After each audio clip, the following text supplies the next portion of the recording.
Welcome back. Muthappa Rai ಪುತ್ರ Ricky Rai ಮೇಲಿನ firing ಪ್ರಕರಣಕ್ಕೊಂದು big twist ಸಿಗ್ತಾ ಇದೆ. ಈ ರೀತಿ ಫೈರಿಂಗೇ ಫೇಕಾ ಅಂತ ಅನುಮಾನ ಈಗ ಮೂಡ್ತಾ ಇದೆ. ಯಾಕೆ ಅಂತ ನೋಡ್ತಾ ಹೋಗೋಣ. ಫೈರಿಂಗ್ ಪ್ರಕರಣಕ್ಕೆ ಈಗೊಂದು ಬಿಗ್ ಟ್ವಿಸ್ಟ್. ಈ ಫೈರಿಂಗ್ ಅಂದರೆ ಫೇಕ್ ಅಟ್ಯಾಕ್ ಮಾಡಿಸ್ಕೊಳ್ಳೋದಕ್ಕೆ ಹೋಗಿ ತಗ್ಲಾಕೊಂಡ್ರ ರಿಕ್ಕಿ ಅಂತಕ್ಕಂಥ ಪ್ರಶ್ನೆ. ರಿಕ್ಕಿ ರೈ ಗನ್ ಮ್ಯಾನ್ ವಿಠಲ್ ಮೇಲೆ ಈಗ ಅನುಮಾನ ಶುರುವಾಗ್ತಾ ಇದೆ. ನಿನ್ನೆ ಇಡೀ ದಿನ ರಿಕ್ಕಿ ರೈ ಗನ್ ಮ್ಯಾನ್ ವಿಠಲ್ನ ಪೊಲೀಸರು ಡ್ರಿಲ್ ಮಾಡಿದ್ದಾರೆ. ಘಟನಾ ಸ್ಥಳದಲ್ಲಿ ಸಿಕ್ಕ ಬುಲೆಟ್ ಹಾಗೂ ರಿಕ್ಕಿ ರೈ ಗನ್ ಮ್ಯಾನ್ ಬಳಸ್ತಾ ಇದ್ದ ಗನ್ಗೂ ಸಾಮ್ಯತೆ ಇದೆ. ಇದೊಂದು ಫೇಕ್ ಅಟ್ಯಾಕ್ ಅಂತ ಪೊಲೀಸ್ ಮೂಲಗಳು ಈಗ ಹೇಳೋದಕ್ಕೆ ಶುರು ಮಾಡಿದೆ. ಫೇಕ್ ಅಟ್ಯಾಕ್ ಯಾಕೆ ಅಂತ ಪ್ರಶ್ನೆ ಬರುತ್ತೆ.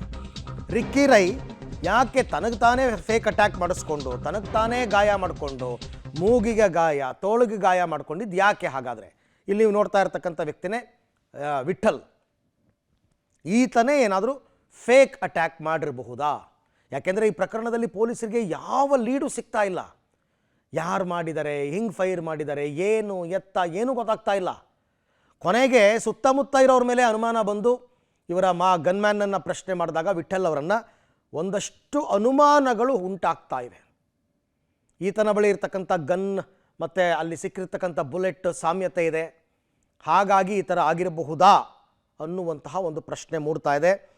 ಯಾರು ಅಥವಾ ಬೇರೆಯವ್ರ ಮೇಲೆ ಆರೋಪ ಮಾಡೋದಕ್ಕೆ ಈಗಾಗಲೇ ಕಂಪ್ಲೇಂಟ್ ಕೊಟ್ಟಿದ್ದಾರಲ್ಲ ಬಿಡದಿ ಪೊಲೀಸ್ ಸ್ಟೇಷನ್ನಲ್ಲಿ 4 ಜನರ ವಿರುದ್ಧ, ಮುತ್ತಪ್ಪ ರೈ ಅವರ 2ನೇ ಹೆಂಡತಿ ಸೇರಿದಂತೆ ಎಲ್ಲರ ಮೇಲೆ, ಅವ್ರ ಮೇಲೆ ಏನಾದರೂ ಸೇಡ್ ತೀರಿಸ್ಕೊಳ್ಳೋದಕ್ಕೆ ಈ ಥರ ನಾಟಕ ಆಡಿದ್ರಾ? ಅವ್ರ ವಿರುದ್ಧ ಕಂಪ್ಲೇಂಟ್ ಕೊಡೋದಕ್ಕೋಸ್ಕರ ನಾಟಕ ಆಡಿದ್ರಾ ಅನ್ನುವಂತಹ ಪ್ರಶ್ನೆ ಈಗ ಮೂಡ್ತಾ ಇದೆ. ಇನ್ನೂ ವಿಠಲ್ ವಿಚಾರಣೆ ಆಗಬೇಕು. ಕಂಪ್ಲೀಟ್ ವಿಚಾರಣೆ ಆದಮೇಲೆ ಸತ್ಯ ಏನು ಅಂತ ಗೊತ್ತಾಗುತ್ತೆ. ಹಾಗೂ ಒಂದು ವೇಳೆ ಏನಾದರೂ ಇದು ಫೇಕ್ ಆಗಿ ಫೈರಿಂಗ್ ಮಾಡಿಸಿದ್ದಾರೆ ಅಂತಂದರೆ ಆಗ ರಿಕ್ಕಿ ರೈ ಭಾರೀ ಸಂಕಷ್ಟಕ್ಕೆ ಸಿಕ್ಕಾಕೋತಾರೆ.